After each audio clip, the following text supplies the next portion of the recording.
Sian Lim hindi natutuwa sa nangyayari kay Kim Chu.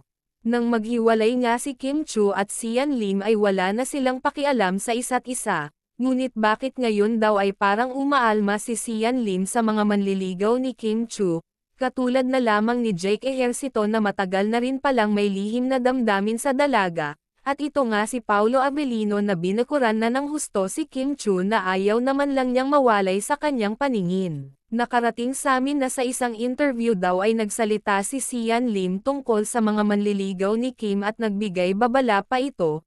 Aniya gagamitin lang kayo ni Kim Chu at gagawin kayong panakip butas saad daw ng aktor. Komento naman ng mga netizens bakit daw nakikialam pa si Sian kay Kim samantalang matagal na silang hiwalay. Ibig daw bang sabihin nito hanggang ngayon ay